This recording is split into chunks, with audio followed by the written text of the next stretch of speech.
अस्सलामुअलैकुम। This is Mohammad Tayyab. आज हमने चैप्टर नंबर 4 का नेक्स्ट लेक्चर डिस्कस करना है, लाइसोसोम। और ये कौन सी ऑर्गेनेलिज है और किन सेल्स में पाई जाती है और इसका फंक्शन क्या है। तो सबसे पहले हम देख लेते हैं कि ये किस टाइप की ऑर्गेनेलिज है।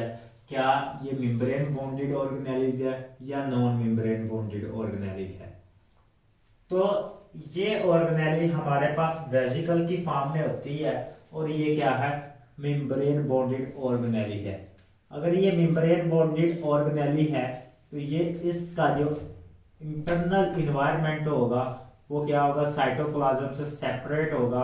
और किसकी वजह से सेपरेट होगा, हमारे पास फॉस्फोलिपिड की बाइलेयर होगी जो कि इसके इंटरनल इन्वायरमेंट को एक्सटर्नल इन्वायरमेंट यानी साइटोप्लाज्म से सेपरेट करेगी। तो ये हमारे पास मेम्ब्रेन बॉन्डेड वेसिकल है। तो हमने इसका रिलेशनशिप डिस्कस करना है with endoplasmic reticulum and Golgi apparatus. तो हम यहाँ पे ये एक सर्कल ड्रा कर लेते हैं ताकि हम इसको स्टडी कर लें। अब ये मेम्ब्रेन बॉन्डेड ऑर्गेनेली है तो हमें पता है कि मेम्ब्रेन बॉन्डेड ऑर्गेनेलिज किस में पाई जाती हैं, यूकैरियोटिक सेल्स में। यूकैरियोटिक सेल्स यानी जिनके पास न्यूक्लियस होता है उन सेल्स में हमें ये वाली ऑर्गेनेलिज मिलेगी, यूकैरियोटिक सेल्स। अब यूकैरियोटिक सेल्स में मेम्ब्रेन बॉन्डेड ऑर्गेनेलिज होती हैं और इसके सेंटर में क्या होता है, एक न्यूक्लियस होता है। तो हमने यहाँ पे न्यूक्लियस ड्रा कर लिया। अब ये न्यूक्लियस क्या होगा, हमारे पास एसोसिएट होता था किसके साथ, हमारे पास एंडोप्लाज्मिक रेटिकुलम के साथ एसोसिएट होता था। और एंडोप्लाज्मिक रेटिकुलम की हमने टाइप्स भी पढ़नी थी। ठीक है, हमने क्या पढ़नी थी, टाइप्स पढ़ी थी, जिसमें हमारे पास क्या था, स्मूथ एंडोप्लाज्मिक रेटिकुलम भी था, रफ एंडोप्लाज्मिक रेटिकुलम भी था। हमने इसके डिफरेंट फंक्शन भी डिस्कस कर लिए थे, वो पिछले लेक्चर में हमने इनको डिटेल के साथ डिस्कस कर लिया। तो अब हमने नेक्स्ट इनके फंक्शन को डिस्कस करना है। तो यहाँ पे डिस्कशन का क्या पर्पस है, हमारे पास जो एंडोप्लाज्मिक रेटिकुलम है तो ये भी हमने यहाँ पे ब्रीफली इसको डिस्कस करना है। तो रफ एंडोप्लाज्मिक ये है, हमारे पास क्या है, न्यूक्लियस है। और न्यूक्लियस किससे के साथ बॉन्डेड है, यहाँ पे न्यूक्लियर इन्वेल्व के साथ। और ये वाला हमारे पास प्लैटिनम डिस्क क्या है, हमारे पास एंडोप्लाज्मिक रेटिकुलम है और इन पे क्या है, राइबोसोम अटैच हैं जो कि इसको रफ अपीयरेंस देते हैं। तो ये कौन सी होगी, हमारे पास रफ एंडोप्लाज्मिक रेटिकुलम। नेक्स्ट ये वाला हमारे पास क्या है, ट्यूब्यूल्स लाइक स्ट्रक्चर है और ये हमारे पास स्मूथ अपीयरेंस देते हैं। तो ये क्या कौन सी होगी, हमारे पास स्मूथ एंडोप्लाज्मिक रेटिकुलम। अब हमने कहा कि ये endoplasmic reticulum, smooth endoplasmic reticulum हमारे पास क्या देती है, एक सिक्रेटरी वेसिकल्स के तौर पे, जिसे हमने ट्रांसफर वेसिकल्स कहा था पिछले लेक्चर में। ये प्रोडक्ट देती हैं, यानी कि राइबोसोम्स प्रोटीन सिंथेसाइज करते हैं रफ एंडोप्लाज्मिक रेटिकुलम पे। और ये हमारे पास क्या देती हैं, ट्रांसफर वेसिकल्स देती हैं। कौन सी देती हैं, जिसे हमने ब्लेब्स कहा था या ट्रांसफर वेसिकल कहा था। ये ट्रांसफर वेसिकल्स क्या करती थी, ये मूव ऑन होती थी और किसके पास जाती थी, हमारे पास गोल्गी अपरेटस था। क्या था, गोल्गी कॉम्प्लेक्स या गोल्गी अपरेटस, जिसको हमने नाम दिया था। ये वाली ऑर्गेनेलिज थी, ये भी क्या थी, स्टैक लाइक हमारे पास ऑर्गेनेलिज थी। और ये हमारे पास क्या थी, कन्वेक्स शेप होती है और इसकी क्या होती है, कनकेव शेप होती है। हमने पिछले लेक्चर में इसको भी डिटेल के साथ स्टडी कर लिया। अब ये इसके पास जाती थी और उसके बाद ये ट्रांसफर वेसिकल्स यानी कि हमारे पास ये वाली प्रोटीन्स जो कि स्मूथ एंडोप्लाज्मिक रेटिकुलम से पिंच ऑफ होती थी, वो किसके पास जाती थी, इसके पास आई गोल्गी अपरेटस के पास। किसके पास, गोल्गी कॉम्प्लेक्स या हम उसे क्या कहते हैं, गोल्गी अपरेटस।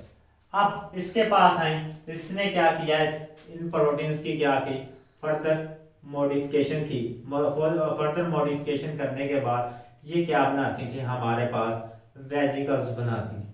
क्या बनाती थी, वेजिकल बनाती थी। और वो मेम्ब्रेन बाउंडेड वेजिकल्स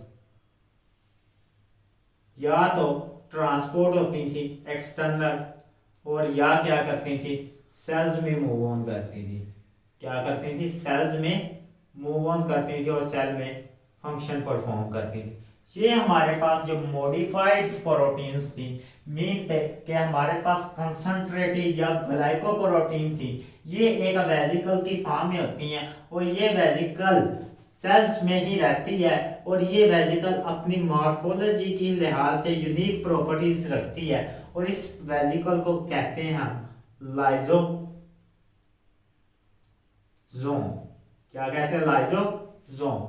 आज हमने इस वेजिकल को डिस्कस करना है, जो कि हमारे पास किससे डिराइव हुई है, हमारे पास गोल्जी अपरेटस से डिराइव हुई है। वो सिंथेसाइज किस कहाँ पे होती है, रफ एंडोप्लाज्मिक रेटिकुलम, और यहाँ से ट्रेवल करती हुई हमारे पास किसके पास आती है, हमारे पास गोल्जी अपरेटस के पास आती है और अपनी क्या करती है, एक प्रोडक्ट बनाती है जिसे हमने लाइजोसोम का नाम दिया। अब हमने इसके फंक्शन को भी स्टडी करना है और हमने इसके स्ट्रक्चर को भी स्टडी करना है। तो सबसे पहले हमने क्या कहा है, ये मेम्ब्रेन बाउंडेड ऑर्गेनेलिज है, यानी कि इसके इर्द गिर्द क्या होगी, एक एक्सटर्नल मेम्ब्रेन होगी जिसे हमने क्या नाम दिया, सेल मेम्ब्रेन। क्या नाम दिया, सेल मेम्ब्रेन। तो इसके गिर्द सिर्फ सिंगल सेल मेम्ब्रेन होती है।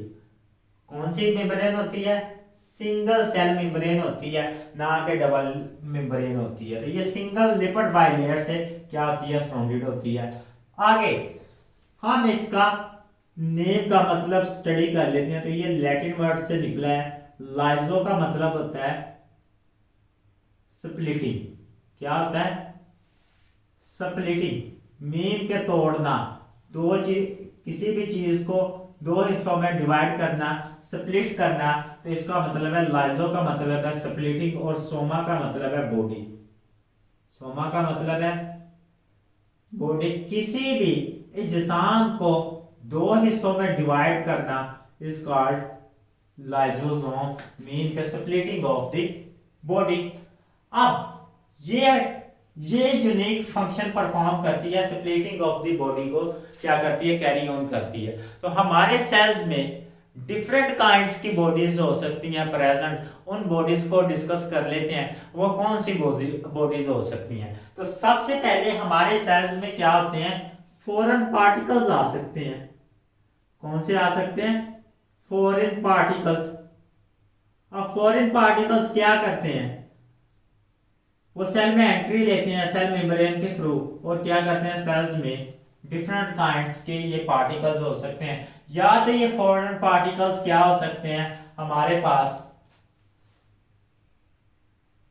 फूड पार्टिकल्स हो सकते हैं। या तो क्या हो सकते हैं ये फॉरेन पार्टिकल्स, फूड पार्टिकल्स हो सकते हैं। या तो क्या हो सकते हैं, ये हमारे पास बैक्टीरिया हो सकते हैं। और क्या हो सकते हैं, पैथोजेंस हो सकते हैं। और हमारे पास क्या हो सकते हैं, वायरस हो सकते हैं। तो ये डिफरेंट काइंड के हमारे पास क्या हो सकते हैं, फॉरेन पार्टिकल्स हो सकते हैं, जो कि सेल्स में एंट्री लेते हैं। अब हमने फॉरेन पार्टिकल को भी डिस्कस कर लिया, ये क्या कर सकती है, फॉरेन पार्टिकल के साथ भी इंटरेक्ट करेगी। अब ये डिस्कवर किस तरह हुई, तो ये अपनी मॉर्फोलॉजी की बेस पर पहली दफा 1949 में डिस्कवर हुई, और इसको डिस्कवर करने वाले साइंटिस्ट का नाम था डीडेव। ठीक है, क्या था, डीडेव। हमारे पास इस साइंटिस्ट का नाम था डीडेव। तो ये साइंटिस्ट ने 1949 में हमारे पास इस ऑर्गेनेलिस को फर्स्ट टाइम डिस्कवर किया, 1949 में।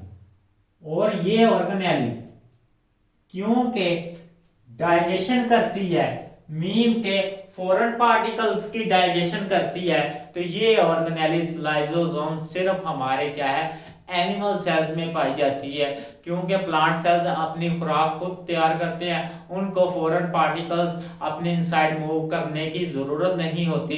इस वजह से ये लाइसोसोम ऑर्गेनेलिस प्लांट सेल्स में नहीं पाई जाती, सिर्फ किस सेल में पाई जाती है, हमारे पास एनिमल सेल्स में पाई जाती है, क्योंकि इसने डाइजेशन का फॉरेन पार्टिकल को डाइजेस्ट करना होता है। तो यहाँ पे ये यूकेरियोटिक सेल है। कौन से सेल्स है यूकेरियोटिक?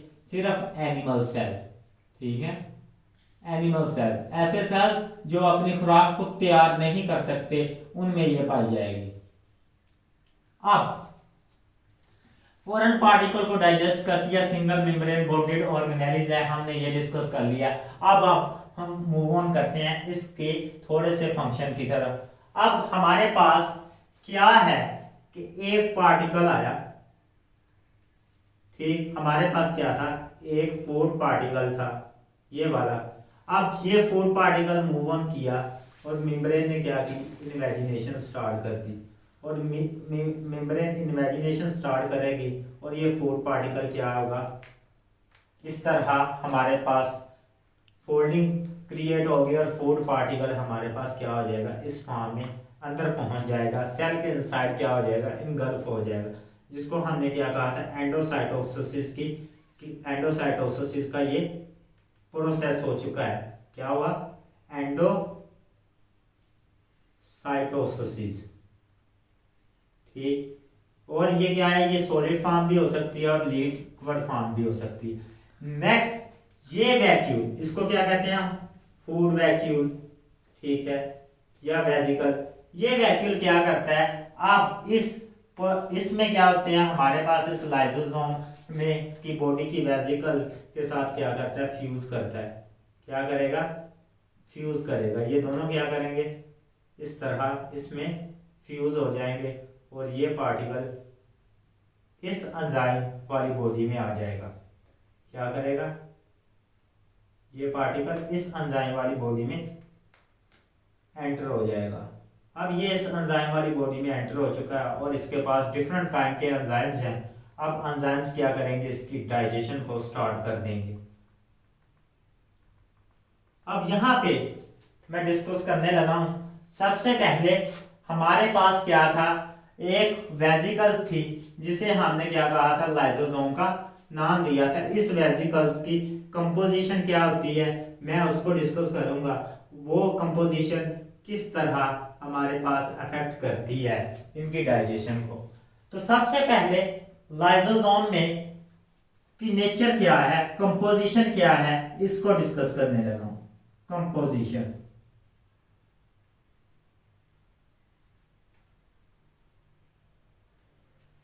तो लाइसोसोम की कंपोजिशन में ये है कि इसकी जो मेजर कंपोजिशन है, जिसका बेसिक रोल है, वो है एंजाइम।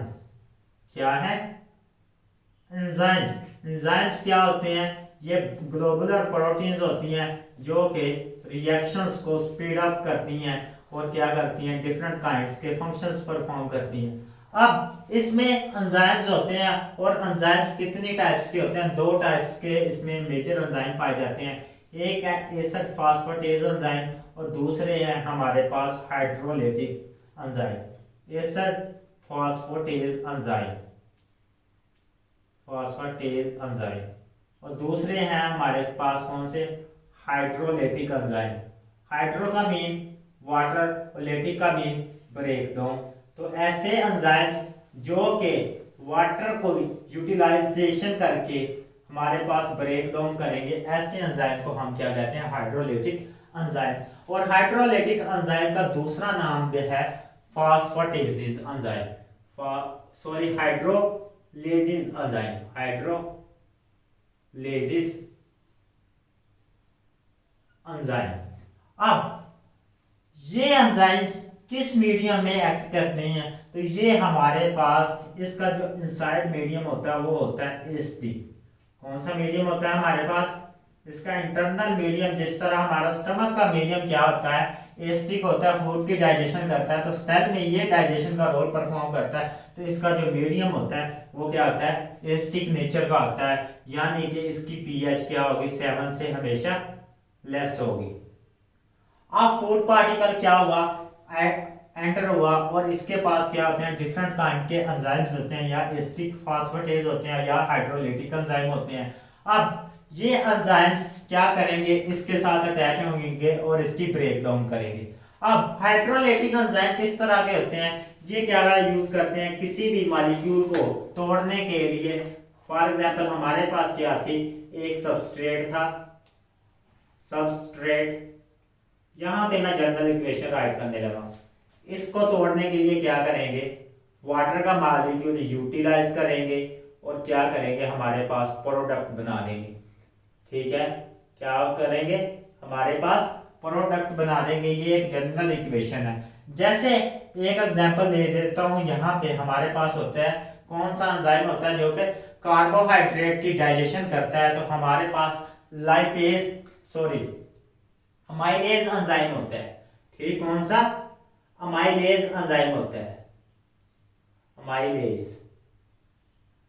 अब ये क्या करता है, ये कार्बोहाइड्रेट की डाइजेशन करता है और ये हमारे पास क्या करता है, वाटर का मॉलिक्यूल यूटिलाइज करता है और ये क्या करता है, हमारे पास सिंपल मोनोमर यूनिट दे देता है और नेक्स्ट हमारे पास प्रोडक्ट फॉर्म हो जाती है जो डाइजेस्टेबल होती है, यानी कि ग्लूकोज को में कन्वर्ट कर देता है। अब इसमें अमाइलेज एंजाइम भी मौजूद होता है। ठीक, यहां पे मैं लिखने लगा हूं इसके एंजाइम। ठीक है, कौन कौन से एंजाइम हो सकते हैं इसमें, एंजाइम्स। तो सबसे पहले इसमें कौन कौन से एंजाइम हो सकते हैं हमारे पास, इसमें जो मेजर एंजाइम है हमारे पास अमाइलेज, जो कि किसकी डाइजेशन करेगा, ग्लूकोज की डाइजेशन करेगा, लाइपेज,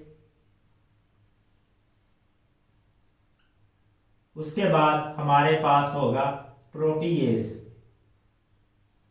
ये प्रोटीन की डाइजेशन के लिए यूटिलाइज करेगा, जिसमें हमारे पास ट्रिप्सिन आते हैं, ये वाले एंजाइम्स आते हैं। और उसके बाद इसमें डिफरेंट टाइप के मॉलिक्यूल्स, जैसे कि हम उनको भी मॉलिक्यूल को जिक्र कर लेते हैं, कौन कौन से मॉलिक्यूल्स की डाइजेशन होती है। तो लिविंग ऑर्गेनिज्म की बॉडी, कोई भी हमारे पास फॉरेन पार्टिकल है, उसकी बॉडी किन मॉलिक्यूल से मिलकर बनती है, वो मॉलिक्यूल कौन कौन से होते हैं हमारे पास, वो होते हैं हमारे पास मेजर 4 किस्म के। एक होती है प्रोटीन, दूसरा मॉलिक्यूल होता है हमारे पास कार्बोहाइड्रेट यानी कि शुगर, और तीसरा मॉलिक्यूल होता है हमारे पास लिपिड यानी कि फैट, जिसकी सब टाइप है, जिसे हम आमतौर पर फैट कहते हैं। और चौथा हमारे पास मॉलिक्यूल होता है मैक्रो मॉलिक्यूल न्यूक्लिक एसिड। ठीक है, न्यूक्लिक एसिड। ये 4 किस्म के मॉलिक्यूल क्या करते हैं, एक बॉडी बनाते हैं और वो बॉडी क्या हो जाती है, इस लाइसोसोम डाइजेस्ट करता है। अब ये हमारे पास जो न्यूली फॉर्म लाइसोसोम होता है, जो कि अभी हमारे पास क्या है, गोल्गी अपरेटस से रिलीज होता है, हम इसे कहते हैं प्राइमरी लाइसोसोम। क्या कहते हैं हम इसे, प्राइमरी लाइसोसोम कहते हैं, लाइसोसोम। अब ये प्राइमरी लाइसोसोम जब क्या कर जाता है, फ्यूजन कर जाता है और हमारे पास क्या बना देता है, हमारे पास इंगल्फ करके एक न्यू लाइसोसोम बना देता है, जिसे हम क्या कहते हैं, सेकेंडरी लाइसोसोम। क्या कहते हैं, सेकेंडरी लाइसोसोम। ये लाइसोसोम कब बना, जब इसने इस लाइसोसोम ने इमेजिनेशन की और वैक्यूल को अपने इनसाइड ले आया और इसकी डाइजेशन स्टार्ट कर दी, तो हम ऐसे लाइसोसोम को क्या कहते हैं, सेकेंडरी लाइसोसोम कहते हैं। और ये क्या करेगा, डाइजेशन करेगा। अब हम मूव ऑन करते हैं, हमारे सेल्स में मेम्ब्रेन बॉन्डेड ऑर्गेनेल्स मौजूद होती हैं, जिनमें मेजर टाइप्स है माइटोकॉन्ड्रिया की। अब माइटोकॉन्ड्रिया सेल्स में मौजूद होते हैं और ये क्या करते हैं, ये एनर्जी प्रोड्यूस करते हैं और एनर्जी प्रोड्यूस करते हैं और क्या करते हैं, ये जब एनर्जी प्रोड्यूस करेंगे तो ये क्या होंगे, वियर एंड टीयर्स होंगे, ये क्या आ जाएंगे, पुराने हो जाएंगे और इनकी परफॉर्मेंस क्या हो जाएगी, डिक्रीज हो जाएगी। अब परफॉर्मेंस डिक्रीज हो जाएगी तो ये क्या है, सेल्स पे अब बोझ है। तो हमारे पास क्या होती है, इनकी डीजेनरेशन होती है। और डीजेनरेशन कौन करते हैं, हमारे पास ये वाले लाइसोसोम, यानी कि हमारे पास प्राइमरी लाइसोसोम आते हैं, वो इनके साथ फ्यूज करते हैं और क्या करते हैं, इनको डीजेनरेट करके, इनकी क्या करते हैं, इनको डीजेनरेट करते हैं, इनकी ब्रेक डाउन करेंगे। और ब्रेक डाउन करने के बाद क्या करेंगे, रॉ मटेरियल को क्या करेंगे, साइटोप्लाज्म में दोबारा छोड़ देंगे रॉ मटेरियल को।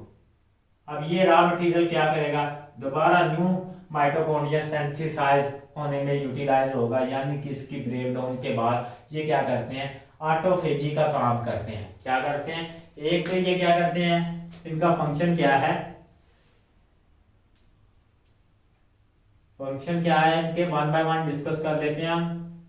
2 टाइप्स के इनके फंक्शन है। एक तो ये क्या करते हैं, हमारे पास फॉरेन पार्टिकल की क्या करते हैं, डाइजेशन करते हैं। ठीक है, फॉरेन पार्टिकल को क्या करते हैं, किल करते हैं, यानी कि उनकी डाइजेशन करते हैं।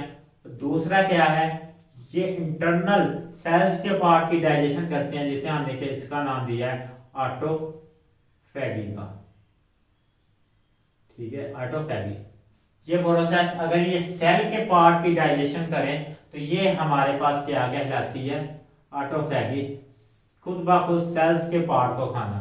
ठीक है, सेल के पार्ट को खाना, सेल पार्ट्स। अब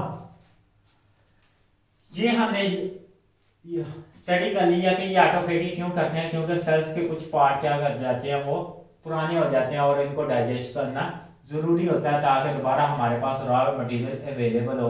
और फॉरेन पार्टिकल की भी डाइजेशन जरूरी होती है। अब जब ये खुद की सेल्स के पुराने पार्टिकल की डाइजेशन करते हैं तो हम इसे क्या कहते हैं, ऐसे जो हमारे पास ये वाले ऐसे एंजाइम्स जो प्रोड्यूस होते हैं, ऐसे लाइसोसोम्स जो प्रोड्यूस होते हैं, जो कि माइटोकॉन्ड्रिया की या सेल्स के किसी पार्ट की डाइजेशन करें, तो हम ऐसे जो हमारे पास क्या होता है, लाइसोसोम्स होते हैं, हम उनको क्या कहते हैं, सेकेंडरी लाइसोसोम भी कहते हैं और क्या कहते हैं, ऑटोफैगोसोम्स भी कहते हैं। क्या कहते हैं, ऑटोफैगोसोम्स।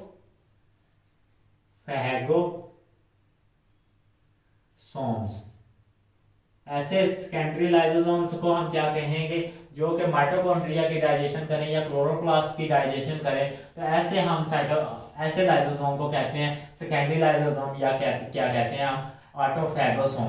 तो प्राइमरी लाइसोसोम हमेशा क्या करते हैं, किससे ओरिजिनेट होते हैं, हमारे पास गोल्गी अपरेटस से ओरिजिनेट होते हैं। अब हम नेक्स्ट मूव ऑन करते हैं कि ये ऑटोफैगी भी करते हैं, सेल्स के पार्ट को भी डाइजेस्ट करते हैं। हमारी डेवलपमेंट के दौरान, ठीक है, एनिमल की डेवलपमेंट के दौरान क्या होते हैं, 2 किस्म की ऑटोफैगी होती है। ठीक है, हमारी डेवलपमेंट के दौरान क्या होती है, ऑटोफैगी होती है। और ये ऑटोफैगी कौन से एंजाइम करते हैं, हमारे पास लाइसोसोम के एंजाइम करते हैं। अब ये ऑटोफैगी क्यों जरूरी है, जब हमारी एम्ब्रियोनिक डेवलपमेंट होती है तो हमारे एनिमल्स यानी ह्यूमन में टेल की डेवलपमेंट होती है। एम्ब्रियो में क्या होती है, टेल डेवलप होती है। और उसके बाद हैंड में क्या होती है, वेब लाइक स्ट्रक्चर होता है। ठीक है, हैंड में वेब लाइक स्ट्रक्चर होता है, जैसे हमारे पास डक में होता है। तो ये वाले जो स्ट्रक्चर है, ठीक है, हैंड में वेब लाइक स्ट्रक्चर और हमारी क्या है, टेल, ये कौन रिमूव करता है डेवलपमेंट के दौरान, तो हमारे पास जो लाइसोसोम एंजाइम है, ये भी इनका फंक्शन है। ये भी किनका फंक्शन है, लाइसोसोम एंजाइम का फंक्शन है, जो कि हमारी टेल और क्या है, हमारे जो हाथों में वेब नुमा स्ट्रक्चर्स होते हैं जो डेवलपमेंट में आते हैं, तो उनको भी कौन करता है, यही रिमूव करता है। अब हमारे पास हमने कहा कि जो लाइसोसोम है इसमें डिफरेंट काइंड के एंजाइम्स होते हैं, जिसमें हमने डिस्कस किया अमाइलेज भी होता है, उसमें क्या होता है, लाइपेज भी होता है, उसमें क्या होता है, हमारे पास प्रोटीएज भी होता है। और ये एंजाइम्स क्या करते हैं, डिफरेंट काइंड्स के हमारे पास डाइजेशन करते हैं, और एसिड फास्फेटेज भी होते हैं एंजाइम, ऐसे एंजाइम जो न्यूक्लिक एसिड की डाइजेशन करते हैं। अब ये एंजाइम्स अगर किसी सेल में मौजूद ना हो, इस किसी ऑर्गेनिज्म में मौजूद ना हो, वो एंजाइम्स कहाँ से बनते हैं? तो हमने पहले ही कहा है कि ये एंजाइम किससे बनते हैं? डीएनए होता है, डीएनए से हमारे पास क्या बनता है? एक मैसेंजर आरएनए बनता है, और मैसेंजर आरएनए क्या होता है? वो ट्रांसलेट होता है, वो ट्रांसलेट होता है, और हमारे पास क्या बनाता है? प्रोटीन बनाता है, और प्रोटीन क्या होती है? स्पेसिफिक एंजाइम बनाती है। ये प्रोटीन ट्रेवल होती है और ये पैकिंग होकर यहाँ पे पहुंचती है। अब ये मैसेंजर आरएनए अगर डीएनए में चेंजेस आ जाए, ठीक है, डीएनए में क्या आ जाए? चेंजेस आ जाए, और ये मैसेंजर आरएनए प्रोड्यूस ना हो, तो ये हमारे पास क्या होगी? ये वाली प्रोटीन प्रोड्यूस नहीं होगी। ये वाली प्रोटीन प्रोड्यूस नहीं हो रही, तो हमारे पास इसमें एक स्पेसिफिक किस्म का एंजाइम नहीं मौजूद होगा, क्योंकि अब ये एंजाइम मौजूद नहीं है, तो ये रिएक्शन को क्या है? कैटालाइज नहीं कर सकता उस स्पेसिफिक रिएक्शंस को। तो हमने इसको ही डिस्कस करना है कि ये ऐसा क्यों होता है। अब ऐसे मॉलिक्यूल हमारी बॉडी में स्टोर होते हैं। सबसे पहले जो मेजर मॉलिक्यूल है हमारी बॉडी में फैट स्टोर होता है, और उसके बाद हमारी बॉडी में दूसरा मॉलिक्यूल है ग्लाइकोजन स्टोर होता है। तो स्टोरेज मॉलिक्यूल का हम पहले डिस्कस करते हैं। स्टोरेज मॉलिक्यूल्स, अब ये हमारे पास दो टाइप्स के हैं जो मेजर स्टोर होते हैं। एक है हमारे पास ग्लाइकोजन, और दूसरा है हमारे पास फैट, ठीक, यानी ये लिपिड होता है हमारे पास। फैट क्या होती है? लिपिड होती है। अब ग्लाइकोजन कहां कहां स्टोर होता है हमारी बॉडी में? तो ये हमारे इसके दो मेजर ऑर्गन्स हैं, जो कि एक लीवर होता है, और दूसरा हमारे पास किसमें स्टोर होता है? मसल में। और ये हमारे पास जो फैट है ये क्या होती है? ये हमारी बेली टिश्यू में स्टोर होती है, बेली टिश्यूज में, और उसके बाद हमारी मेजर किडनी ऑर्गन्स वगैरह में, ऑर्गन्स की जो मेम्ब्रेन्स होती हैं उसमें स्टोर होती हैं, ऑर्गन्स की मेम्ब्रेन्स में, यानी कि उनका जो फ्लूइड होता है उसमें स्टोर होती हैं, जैसे कि किडनी, ठीक है, एग्जाम्पल के तौर पे किडनी। अब अगर ये मॉलिक्यूल्स हमारे पास ग्लाइकोजन और फैट अगर ये स्टोर है और दोबारा हमारे पास क्या है? रॉ मटेरियल में कन्वर्ट नहीं हो रहे, यानी कि ग्लाइकोजन किससे मिलकर बनता है हमारे पास? ग्लूकोज से। ग्लाइकोजन किसका मैक्रो मॉलिक्यूल है? इसका मोनोमर है ग्लूकोज। अगर ये ग्लूकोज में कन्वर्ट नहीं दोबारा हो सकता तो ये बॉडी में स्टोर हो जाएगा और हमारे पास क्या करेगा? एक डिजीज काज करेगा, जिसे हम क्या कहते हैं? Storage disease. क्या कहते हैं? Storage disease. किसकी वजह से हो रही है? ये मैक्रोमोलेक्यूल क्या है? बॉडी में स्टोरेज हो गया, एक्युमुलेट हो गए, अब इनकी क्या है? डिकम्पोजिशन नहीं हो सकती। अब ये डिकम्पोजिशन क्यों नहीं हो सकती? क्योंकि हमारे पास ग्लाइकोजन को ब्रेक करने वाला एंजाइम बनना खत्म हो गया। अब ये एंजाइम क्यों खत्म हुआ है? क्योंकि हमारे डीएनए में चेंजेस आई, और ऐसी डीएनए चेंजेस को हम क्या कहते हैं? कॉन्जेनिटल चेंजेस कहते हैं। क्या कौन सी कहते हैं?